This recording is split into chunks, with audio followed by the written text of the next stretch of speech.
안녕하세요. 평안한 하루 보내셨습니까? 어제도 비가 오고 오늘도 새벽에 살짝 비가 오더라고요. 그래서 비가 좀 와서 갑자기 온도가 많이 떨어졌습니다. 다들 건강 조심하시고 그리고 감기 걸리지 않도록 하시고 그리고 오늘도 그렇게 따뜻하게 몸 하신 다음에 이 시간 우리 함께 성경 공부 하시기를 바랍니다.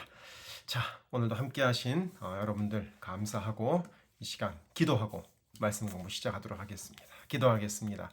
사랑의 아버지 하나님, 오늘도 우리에게 하루를 주시고 이 하루 주님 은혜로 잘 보내게 하시고 이 저녁에 함께 말씀을 공부할 수 있게 하심에 감사드립니다. 우리가 함께 공부하는 이 말씀 가운데 주님께서 계셔서 주님께서 우리를 향하여 무엇을 말씀하시는지 깨닫는 복된 이 시간 되게 하옵소서. 이 시간을 주께 올려드리며 예수 그리스도 이름으로 기도드립니다. 아멘. 자, 오늘도 우리 함께 이스라엘의 여정, 곧 이스라엘의 역사 속에서 하나님께서 어떻게 역사하셨는가를 우리 함께 살펴보도록 하겠습니다. 오늘 우리는 이 12지파의 땅 분배의 이야기로부터 시작하도록 합시다. 이스라엘 백성들이 여호수아를 지도자로 하여 이 가나안을 정복한 다음에 여러분들 보시는 대로 이 지도대로 12개 지파별로 땅을 분배했습니다. 뭐 각각의 지파들이 각각의 땅을 이렇게 분배받았는데 누가 어느 지파가 어느 땅을 받았는지 하는 것을 뭐 외우실 필요까지는 전혀 없습니다. 단 하나, 유다 지파가 남쪽이라는 것 정도 하나는 여러분들이 알아두시면 참 좋겠다 하는 생각이 듭니다. 바로 이 남쪽 말입니다. 이렇게 유다 지파가 남쪽이라는 것을 여러분들이 아시면 성경을 이해하는데 앞으로 훨씬 더 유리하실 것이기 때문입니다. 그래서 이렇게 12지파가 땅을 분배받은 다음에 이제 사살 시대로 들어가게 됩니다. 지난 시간에도 말씀드렸듯이 이 사사 시대의 이스라엘은 한 나라가 아니라 12개의 각 지파별로 알아서 생존하고 있었습니다. 모든 이스라엘, 곧 12개의 지파는 우리는 하나의 나라다라는 개념 자체를 가지고 있지 않고 그냥 우리 지파만을 생각하고 있었습니다. 그래서 이 사사시대에는 하나님께서 사사를 주시더라도 12개 지파 전체를 통할하는 사사를 주신 것이 아니라 개별 지파를 다스리는 사사를 주셨었죠. 그러다가 이스라엘 사람들이 왕을 요구하면서 왕정 시대가 시작되는데 이 통일 왕국 시대가 되어서야 그제서야 이스라엘은 하나의 나라가 됩니다. 통일 왕국이 됩니다. 하지만 아무리 한 나라가 되었다고 하여 약 350년가량을 지파별로 알아서 살아오다가 갑자기 한 나라가 잘 되지는 않을 것입니다. 다들 지파별로 각자 생활을 하고 있었고 그래서 초대 왕이었던 사울 왕도 각 지파들의 승인을 받은 후에야 이스라엘의 통일 왕으로서의 역할을 할 수 있었습니다. 그렇게 초대 왕 사울이 세워지지만 사울은 하나님이 버리셔서 결국 블레셋과의 전쟁에서 죽습니다. 그리고 2대 왕 다윗이 세워지지만 이 다윗은 당연히 사울의 아들이 아니었기 때문에 다윗 역시 이스라엘 12지파로부터 왕으로 인정을 받아야만 했습니다. 그래서 7년 반 동안은 다윗의 소속 지파였던 이 유다 지파만의 왕으로 있으면서 예루살렘도 정복하고 다른 나라도 정복하는 등의 실적을 세운 후에 12지파의 왕이 될 수가 있었죠. 그리고 다윗이 죽으면서 3대 왕 솔로몬이 왕으로 세워졌습니다. 그래서 솔로몬의 때가 되어서야 왕의 아들이 이어서 자연스럽게 왕이 되는 곧 진정한 왕국의 모양을 갖추게 되었습니다. 하지만 이것도 잠시였습니다. 솔로몬이 죽은 후에는 나라가 둘로 분열하게 됩니다.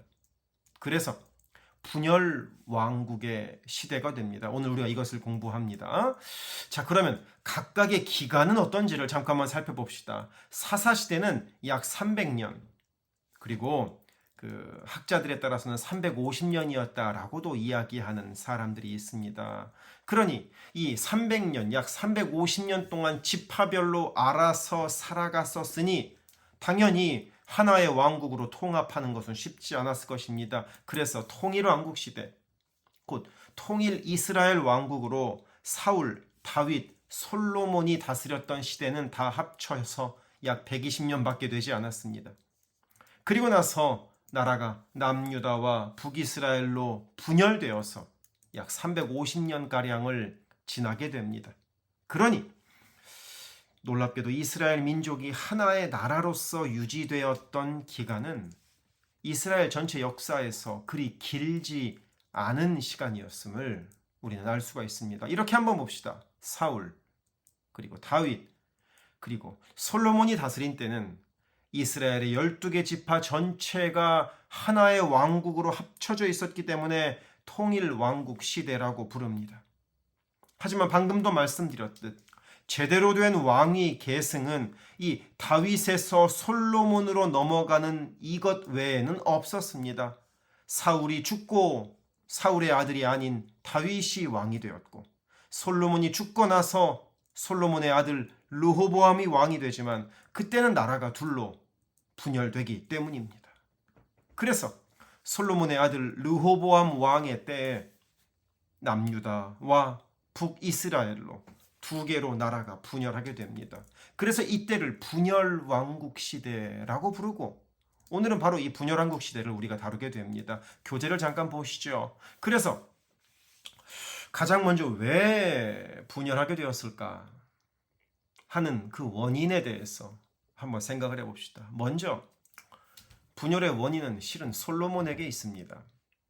솔로몬은 말년에 이방의 아내를 많이 두었고, 그리고 우상 숭배를 많이 했습니다. 그로 인하여 실은 나라가 많이 힘들었고 나라가 좀 흔들렸습니다. 교재에는 이렇게 솔로몬의 말년에 이방의 아내와 우상을 숭배했다, 이런 두 가지만을 기록해 놓았지만 솔로몬의 말년에 나라가 분열되는 원인 또 하나가 있었습니다. 바로 대규모 건축 공사입니다. 그로 인하여 백성들이 많이 힘들었었죠. 신명기 17장에는 왕의 법이라는 구절이 있습니다. 이스라엘의 역사를 공부하면서 이 왕의 법을 종종 언급하는데, 하나님께서 왕에게 하지 말라고 하신 것 세 가지가 있음을 이 말씀을 통하여 알 수 있습니다. 말씀을 잠깐만 읽어보겠습니다. 그는 병마를 많이 두지 말 것이요, 병마를 많이 얻으려고 백성을 애굽으로 돌아가게 하지 말 것이니, 그에게 아내를 많이 두어 그의 마음이 미혹되게 하지 말 것이며, 자기를 위하여 은금을 많이 쌓지 말 것이니라. 이 말씀을 정리하자면 왕이 하지 말아야 할 것 세 가지입니다. 첫째, 병마를 많이 두지 말아라 입니다. 병마는 군대에서 사용하는 말입니다. 이 당시에는 차도 없고 군대도 없으니, 탱크도 없으니 말이 끄는 마차가 군대에서는 가장 빠르고 가장 강력한 이동 수단이었습니다.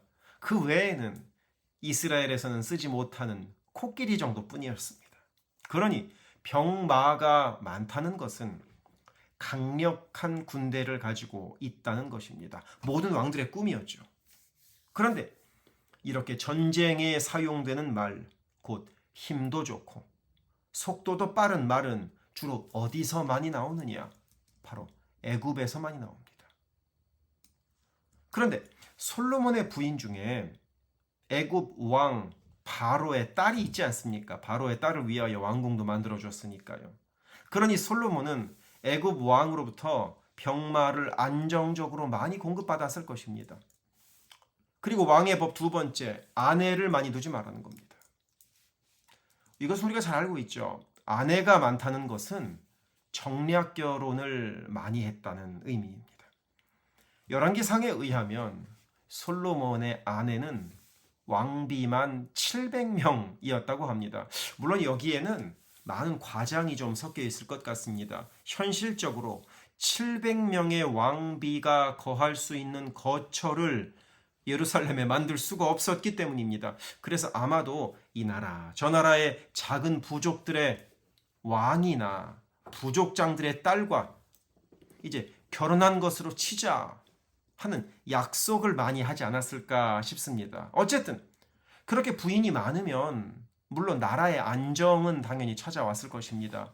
주변 나라들의 왕의 딸들이 솔로몬에게 시집가 있는데 그 나라들이 이스라엘을 공격할 리는 없었으니까요. 하지만 바로 이 정략 결혼으로 인하여 이스라엘에 엄청나게 우상 숭배가 들어오게 됩니다. 솔로몬이 바로 그렇게 했었습니다. 그리고 셋째, 은금을 많이 쌓지 말라고 합니다. 이 대목은 많이 생각해 보아야 하는 대목입니다. 왜냐하면 나라에 은금을 쌓아 놓아서 나쁠 것이 전혀 없지 않습니까? 아니 도리어 좋지 않습니까? 은금을 많이 쌓아 놓으면 나라 경제가 더 튼튼해지니까요.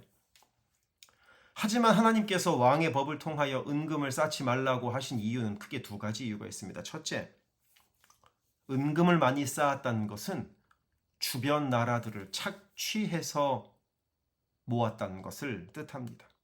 그러니 아무리 정복을 많이 했다고 하더라도 주변 나라들을 너무나 많이 착취하지는 말아라 하는 뜻이고, 그와 함께 두 번째로 왕이 혼자 잘 살기 위하여 왕의 창고에 은금 쌓아둘 것이 아니라, 그것으로 실컷 대형 건축공사만 할 것이 아니라, 그것으로 실컷 병마만 사 모을 것이 아니라 재물을 백성들에게 나누어 주라는 의미입니다. 바로 그것이 왕의 할 일이라는 뜻입니다. 그래서 이렇게 세 가지 왕이 하지 말아야 할 것을 솔로몬은 대놓고 했습니다. 그리고 그로 인하여 백성들의 원성이 자자했습니다. 물론 백성들은 솔로몬의 때에는 그렇게 왕을 향하여 원성을 내뱉지 않았습니다. 왜? 실은 솔로몬은 전제 군주처럼 강력한 힘으로 나라를 다스렸기 때문입니다. 힘으로 백성들을 제압하던 왕이 솔로몬이었기 때문입니다. 솔로몬은 처음에는 지혜로웠지만 나중에는 백성들의 마음을 알아주거나 백성들의 말을 듣지 않았습니다. 그로 인하여 솔로몬이 죽자 백성들이 들고 일어났던 것입니다. 그래서 솔로몬이 죽고 솔로몬의 아들 르호보암이 왕의 자리를 이어받았습니다. 솔로몬도 아버지 다윗이 죽고 나서 자동으로 왕위를 이어받았으니까 이렇게 말입니다. 르호보암도 솔로몬이 죽고 당연히 솔로몬의 아들 르호보암이 자동으로 왕이 되었던 것이죠. 하지만 여기서 문제가 발생합니다. 아까 보셨던 이 지도 있죠. 이스라엘 백성들은 각 지파별로 땅을 분배받은 이래 이 지파별로 알아서 잘 살고 있었다고 말입니다. 이 12개 지파가 하나 된 것은 오직 한 번, 곧 사울과 다윗과 솔로몬이 다스렸던 120년 뿐이었다고 말입니다. 그러다 보니 이 백성들의 입장에서는 솔로몬의 아들 르호보암이 우리 지파를 다스리는 것보다는 차라리 우리 지파가 알아서 사는 편이 훨씬 더 낫다고 생각했습니다. 그래도 솔로몬은 외교도 잘했고 전쟁도 잘했기 때문에 그래도 빵이라도 한 번 더 먹게 해줬지만 르호보암은 그럴 능력도 없었기 때문입니다. 그래서 이 지파들이 마지막으로 한 번 르호보암의 마음을 떠보자 하는 생각에 이스라엘 10개 지파가 세겜에 모여서 르호보암을 부릅니다. 그래서 당신이 아버지 솔로몬과는 다르게 부드러운 통치를 하면 당신 르호보암을 왕으로 인정하겠습니다. 하고 말입니다. 하지만 여기서 르호보암이 우리가 알고 있는 그 미련한 말, 내 새끼손가락이 내 아버지의 허리보다 굵으니 하는 말을 내뱉습니다. 그러니 북쪽의 10개 지파 입장에서는 전혀 르호보암을 왕으로 모시고 싶은 생각이 없어졌습니다. 르호보암 밑으로 들어갈 이유가 없는 겁니다. 그냥 우리 지파끼리 사는 것이 낫지 뭐하러 르호보암에게 우리들이 손해보면서 뜯기며 살아가느냐 하고 말입니다. 그래서 르호보암에게 너는 네가 속한 유다 지파 왕이나 해라. 우리는 다른 살림 차리를 한다. 하는 말을 하고 흩어집니다. 그리고 바로 이것이 남북 분열이 됩니다. 이렇게 세겜에 모여있던 10개 지파들이 모여서 따로 살림을 차리니 그것이 북이스라엘 왕국이 되고 유다 지파는 그대로 솔로몬의 아들인 르호보암을 왕으로 인정하면서 이것이 남유다 왕국이 됩니다. 혹 이스라엘 12지파 중에서 유다 지파를 빼면 11개 지파 아닙니까 하실 분이 있을지 모르겠습니다. 그럼에도 북이스라엘 왕국을 11개 지파가 아니라 10개 지파라고 한 이유는 이 12개 지파 중에서 한 지파였던 시므온 지파가 어느새 유다 지파에 흡수되었기 때문입니다. 그리고 레위 지파는 따로 땅을 가지고 있지 않았고 곳곳에 흩어져 살았기 때문에 당연히 레위 지파도 남유다 왕국에 속하게 됐죠. 그래서 이렇게 나라가 둘로 나뉘게 되면서 성경은 북이스라엘 왕국을 이스라엘 또는 에브라임이라고 칭하게 됩니다. 에브라임이라고 칭했던 이유는 북이스라엘의 10개 지파 중에서 가장 강력한 힘을 가지고 가장 많은 인구를 가졌던 지파가 에브라임이었기 때문입니다. 그리고 남유다는 이제 보통 유다라고 일컫습니다. 성경을 읽으시다 보면 이스라엘아 하고 부르는 부분이 있습니다. 그때 이스라엘은 무엇을 뜻할까요? 때로는 이 남북 왕국을 합친 이스라엘 전체를 칭하기도 하고 때로는 북이스라엘 왕국을 칭하기도 합니다. 이거 많이 헷갈립니다. 이런 경우는 어쩔 수 없이 전체적으로 흐름을 보면서 파악할 수밖에 없죠. 그리고 에브라임아 하고 부를 때도 있습니다. 북이스라엘 왕국을 지칭하는 겁니다. 그러면 이 북이스라엘 왕국과 이 남유다 왕국 중에서 대체 어느 나라가 하나님 나라로서의 정체성을 갖게 될까요? 바로 남유다가 하나님 나라로서의 정체성을 갖게 됩니다. 그 이유를 설명해 드리도록 하겠습니다. 거기에는 몇 가지 이유가 있습니다. 첫째, 북이스라엘은 금송아지를 섬기는 나라가 되기 때문입니다. 북쪽의 10개 지파를 모아서 북이스라엘 왕국을 시작했던 초대 왕 여로보암은 잠시 후에 그림으로도 보시겠지만 금송아지를 만들어서 저 북쪽 도시인 단과 중심 도시인 베델에 세우게 됩니다. 그리고 그것이 바로 북이스라엘의 역대 왕들이 모두 다 짓게 되는 곧 금송아지를 섬기는 여로보암의 죄가 됩니다. 그러니 북이스라엘은 하나님 여호와 하나님을 섬기는 나라가 아니라 금송아지를 섬기는 나라였으니 당연히 하나님의 나라라는 정체성은 북이스라엘이 아니라 남유다가 갖게 되지요. 그리고 둘째, 다윗 왕조는 북이스라엘이 아니라 남유다에서 이어진다는 데에 있습니다. 지난주에도 살펴보았듯이 하나님께서는 다윗과 맺으신 언약을 통하여 네 후손이 계속해서 왕이 될 것이라고 약속하셨죠. 그래서 이 다윗의 후손들이 왕이 되는 나라가 어느 나라냐? 남유다입니다. 그러니 북이스라엘이 아니라 남유다의 왕들이 다윗의 후손이었고, 그러니 남유다가 당연히 하나님의 나라라는 정체성을 갖게 되었죠. 그리고 셋째, 북이스라엘의 수도는 사마리아였지만 남유다의 수도는 예루살렘이었습니다. 성전이 있는 예루살렘 말입니다.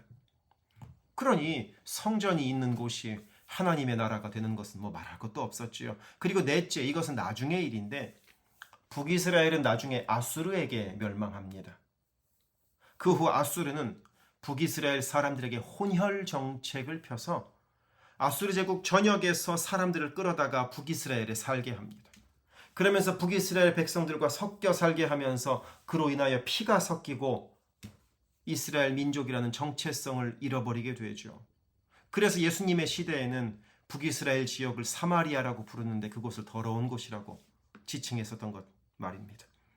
그러니 남유다가 민족의 정체성을 갖게 되었고, 그리고 그로 인하여 이스라엘 백성이라는 말보다도 앞으로는 역사적으로 차츰 유대인이라는 표현을 더 많이 쓰게 되었습니다.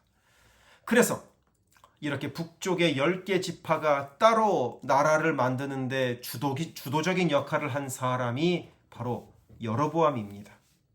원래 솔로몬의 신하였던 여로보암은 당연히 북이스라엘 왕국의 첫 번째 왕이 되죠.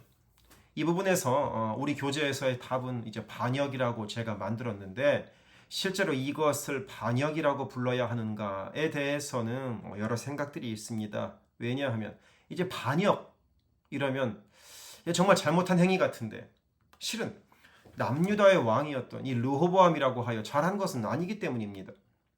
아까도 살펴보았듯이 나라를 하나로 통합해야 될 왕이 백성들을 더 힘들게 하겠다고 했고 여로보암은 거기에 반기를 든 백성들을 모았던 것뿐이었기 때문입니다.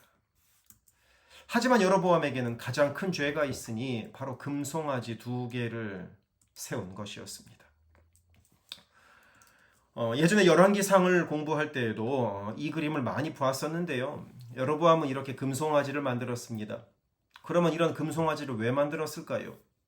바로 여호와를 섬기는 성전이 예루살렘에 있었기 때문입니다. 그러니 북이스라엘의 백성들은 여호와 하나님을 섬기려면 북이스라엘의 바깥인 남유다의 예루살렘으로 가야 했습니다. 그러니 여로보암의 입장에서는 내 나라 북이스라엘의 백성들이 남의 나라인 남유다에 가는 것이 마음에 들지 않습니다. 왜? 가봤자 나 여로보암 북이스라엘의 왕에게 도움이 될 것 없기 때문입니다. 만약에 북이스라엘의 백성이 남유다의 수도 예루살렘에 가서 예배를 드린다고 한번 생각해 봅시다. 가서 예배를 드리니 마음은 푸근했겠죠. 그럴 때 남유다의 왕이 이렇게 말하는 겁니다. 너 북이스라엘에서 왔니?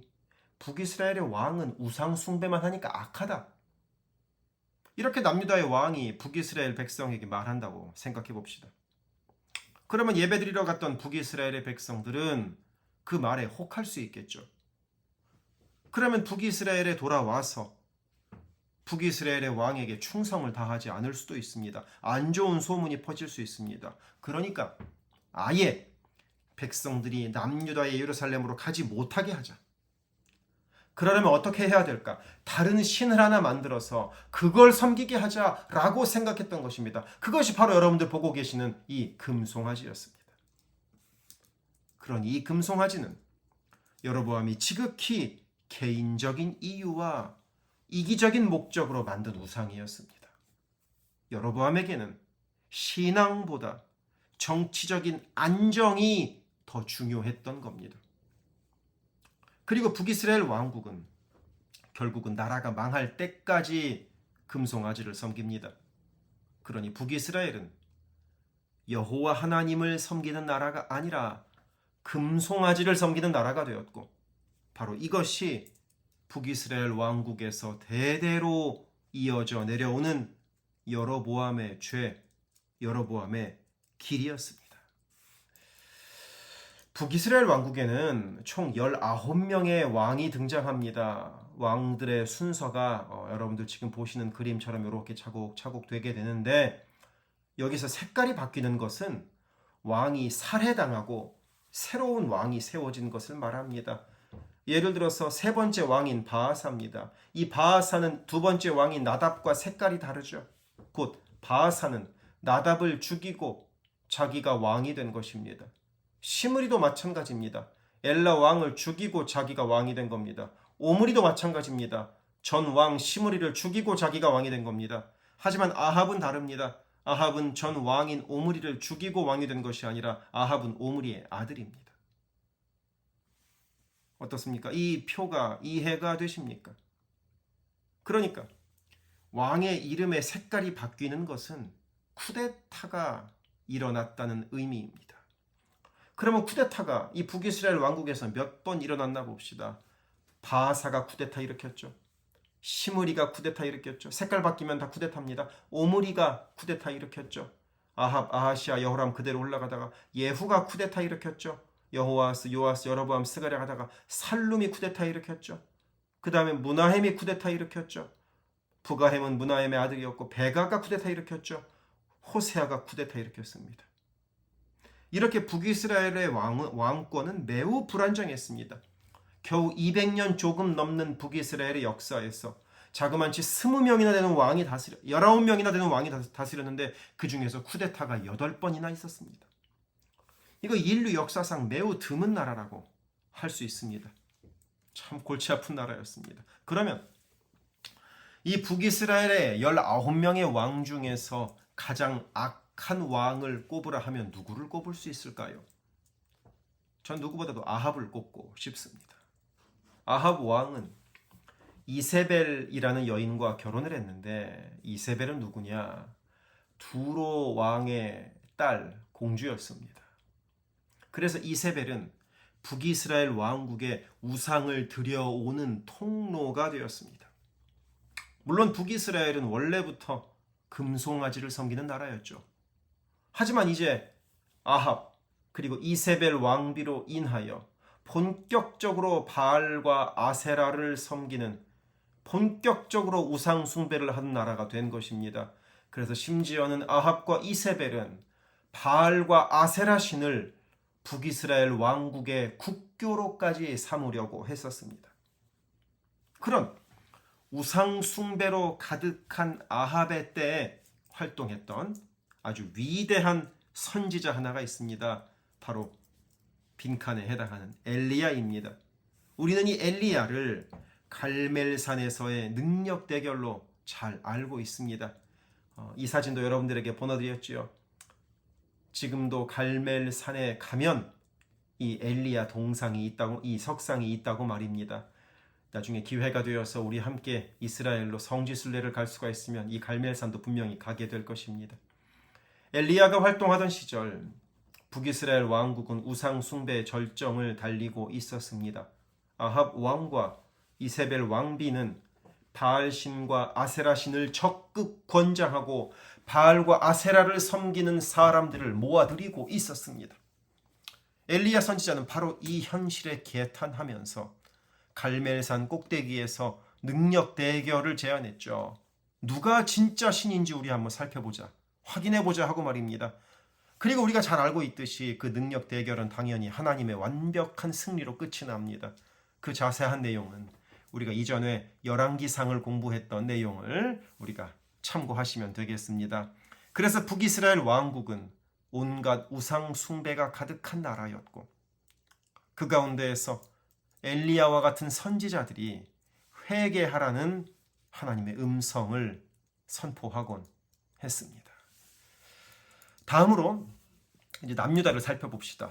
전체적으로 생각해 보면 북이스라엘이건 남유다건 그리 큰 차이는 없는 듯합니다. 남유다에도 우상 숭배를 했던 왕들이 아주 수두룩하기 때문입니다.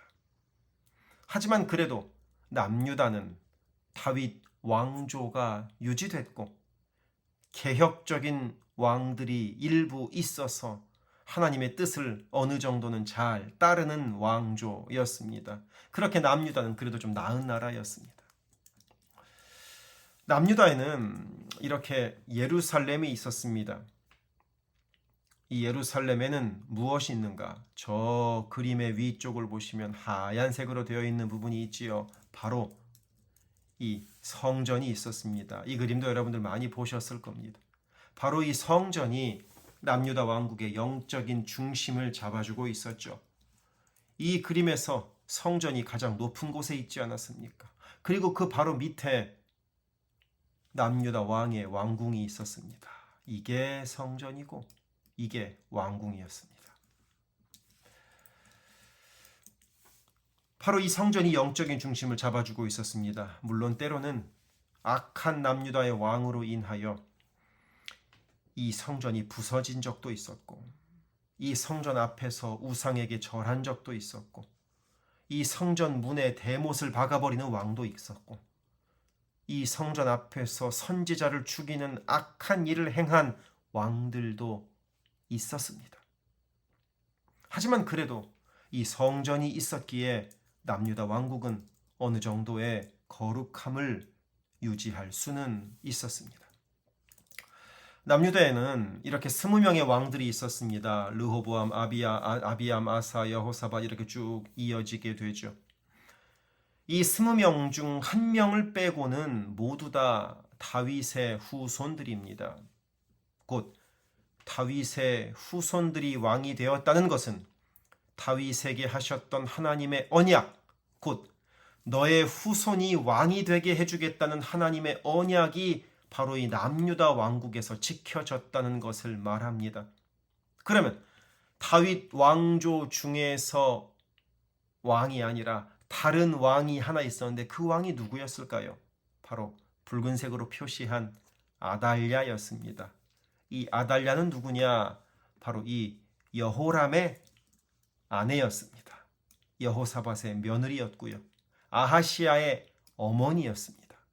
아하시아가 나가서 죽자 아달랴는 왕자들을 다 죽이고 본인이 스스로 왕을 자처했었지요. 그리고 이 20명의 왕들 중에서 제가 이런 식으로 표시해 보았습니다. 훌륭한 왕들일수록 20명 중에 19명은 다 초록색인데 그 중에서 훌륭한 왕들은 진한 초록색으로 표시를 해 놓았습니다. 아사, 여호사밧, 요아스, 우시야, 요담, 히스기야, 요시야 요 정도는 아주 훌륭한 왕이라 칭할 수 있습니다. 그리고 초록색이 옅어질수록 악한 왕들이라 할 수 있습니다. 그래서 가장 대표적인 악한 왕이 아하스와 므낫세라고 이야기할 수 있습니다. 아하스는 아들을 제물로 불태우는 악행도 했었고요. 므낫세는 남유다의 우상 숭배의 대표적인 왕이죠. 그래서 심지어는 성경에서 남유다가 멸망한 이유가 바로 이 므낫세의 범죄 때문이라고까지 표시하기도 했습니다. 그리고 이 아하스와 므낫세 사이에 누가 끼어 있습니까?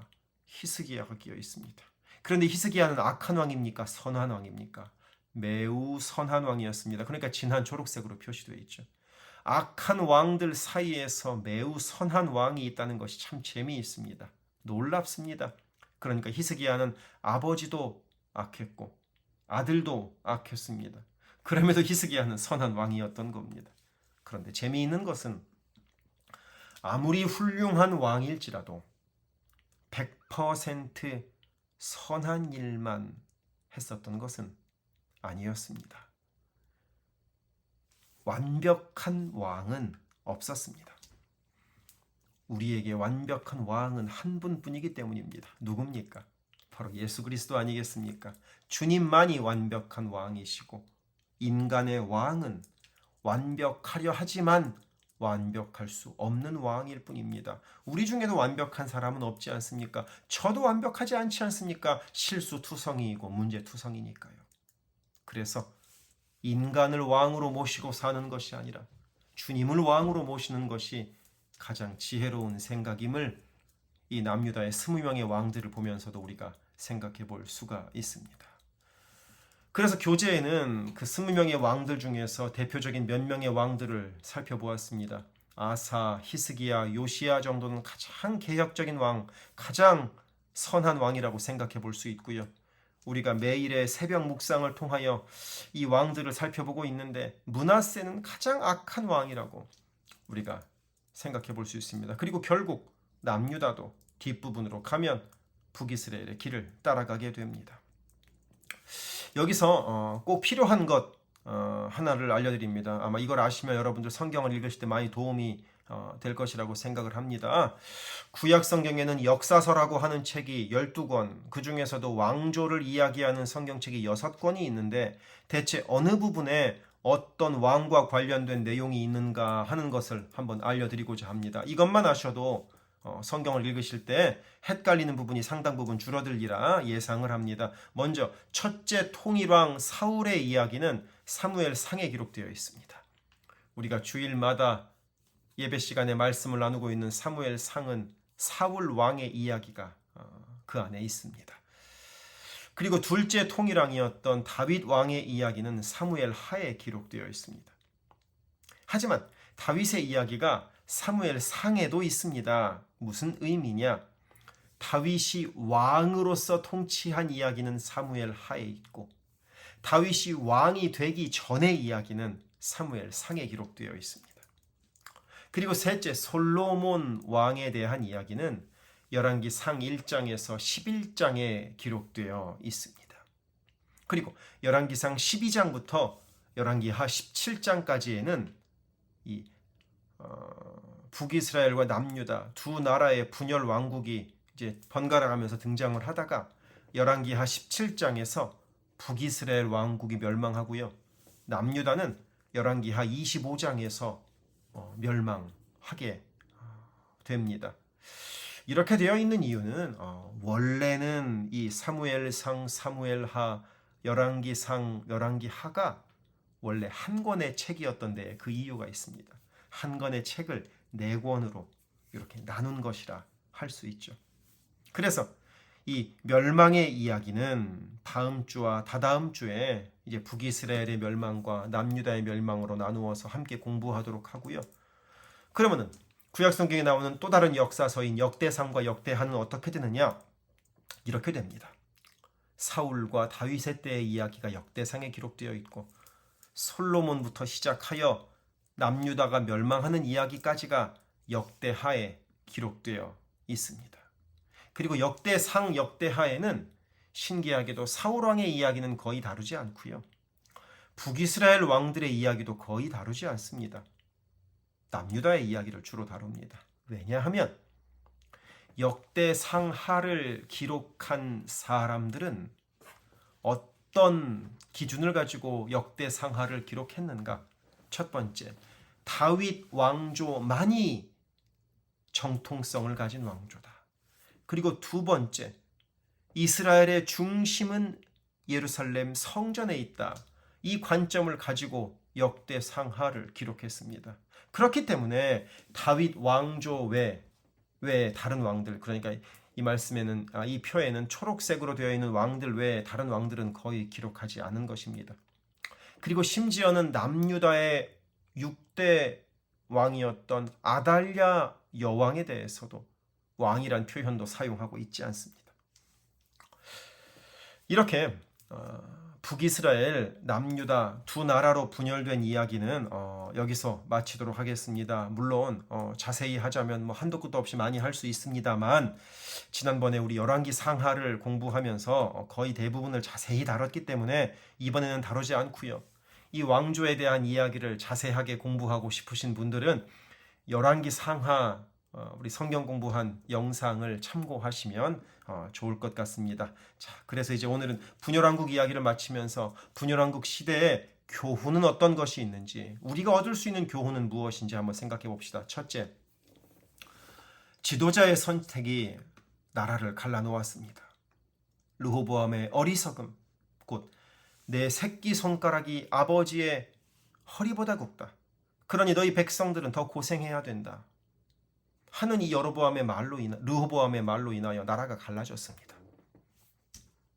이것은 단지 르호보암 왕의 이야기뿐만이 아닙니다. 하나님은 우리 모두를 왕 같은 제사장으로 부르셨기 때문에 우리의 선택도 중요합니다. 내가 어떤 선택을 하느냐, 곧 내가 이기심으로 선택하느냐 아니면 내가 희생하는 선택을 하느냐에 따라서 그 결과는 판이하게 달라짐을 우리 한번 생각할 수 있기를 바랍니다. 두 번째, 여로보암이 금송아지를 2개를 만들었습니다. 베델과 단에 놓았죠. 그것을 보면서 타협이 신앙을 무너뜨림을 우리가 생각할 수 있기를 바랍니다. 여로보암 왕이 금송아지를 2개 만든 것은 신앙을 타협한 것이었습니다. 예루살렘 갈 필요 없다고 말입니다. 예루살렘에만 신이 있는 것이 아니라 금송아지가 신이라고 말입니다. 그리고 그로 인하여 북이스라엘은 나라가 멸망할 때까지 우상 숭배를 하게 되죠. 그렇게 타협은 신앙을 무너뜨립니다. 셋째, 참된 개혁은 말씀으로 돌아가는 겁니다.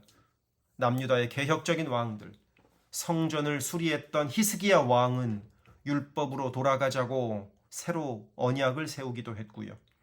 성전을 수리하던 중에 율법책을 발견했던 요시야 왕은 옷을 찢으며 회개했습니다. 왜? 말씀으로 돌아가는 것이 진짜 개혁이기 때문입니다. 우리의 삶도 말씀으로 돌아가서 말씀을 따라가는 것이 가장 바른 방향임을 생각하기를 바랍니다. 네 번째 교훈입니다. 결국 하나님만이 참된 왕입니다. 사람의 왕국은 결국은 무너집니다. 그리고 완벽한 왕은 없습니다. 하나님만이 완벽합니다. 그래서 오늘 이렇게 우리가 이런 교훈을 얻었고 우리가 함께 배운 내용들을 우리 삶 속에서 어떻게 적용할 수 있을지 한번 생각해 봅시다. 첫째, 나의 신앙의 기준이 하나님인가 아니면 나의 편리함인가를 한번 스스로 돌아봅시다. 예수를 나의 편의를 위해서 믿는 경우가 종종 있습니다. 거꾸로 예수를 위하여 불편함을, 위험함을 감수하려고 하지는 않는다고 말입니다. 하지만 우리는 내가 편하려고 예수 믿는 거 아닙니다. 내가 불편하더라도 예수를 주인으로 삼고 살아가는 것이 바로 그리스도인의 삶임을 기억합시다. 그리고 둘째, 내 삶 속에 혹시 금송아지가 있는 것은 아닌가 한번 생각해 봅시다. 아니라고 생각하면서도 실은 하나님보다 더 귀중하다고, 하나님보다 더 소중하다고 여기고 있는 것은 없습니까? 만약 금송아지가 있다면 우리는 금송아지를 바라보지 하나님 바라보지 않습니다. 하나님 보이지 않기 때문입니다. 그러니 내가 추구하고 내가 바라보고 있는 것이 무엇인지 우리 한번 잘 생각해 봅시다. 그리고 셋째, 북이스라엘의 아합 왕이 다스리는 암흑과도 같은 우상 숭배의 시대에 엘리야 선지자는 여호와 하나님만을 섬기라고 선포했습니다. 하나님만을 섬기라고 명령했습니다. 우리도 어디에 있든지 무엇을 하든지 누구와 함께 있든지 하나님만을 섬긴다고 고백할 수 있기를 원합니다. 네 번째, 북이스라엘 남유다 공히 하나님이 왕이 아니라 인간이 왕인 경우가 참 많았습니다. 왕은 불완전했습니다. 우리에게도 하나님이 왕입니까? 하나님을 왕으로 모시고 살아갈 수 있기를 바랍니다. 자, 이렇게 오늘의 성경 공부는 마치도록 하겠습니다. 우리 마치면서 함께 기도하고 끝내도록 하죠. 기도하시겠습니다. 사랑의 아버지 하나님, 오늘은 이스라엘이 남유다와 북이스라엘로 분열되었던 분열 왕국의 시대를 살펴보았습니다. 그 모습 속에서 인간은 왕이 될 수 없음을 생각합니다. 우리가 주님만을 왕으로 모시고 살아가는 우리들의 삶이 되게 하여 주옵소서. 오늘도 이 말씀 공부에 함께 하신 주님을 찬양하며 또 함께 말씀을 공부한 모두 마음속에 주님만이 왕이심을 고백하게 하여 주시오며 예수 그리스도 이름으로 기도드립니다. 아멘. 자, 오늘도 함께 하신 모두에게 감사드립니다. 평안한 밤 되시고 우리 오는 금요일, 내일 모레 금요기도회 시간에 만나도록 하겠습니다. 자, 우리 인사하고 헤어질까요? 평안한 밤 되십시오. 사랑합니다.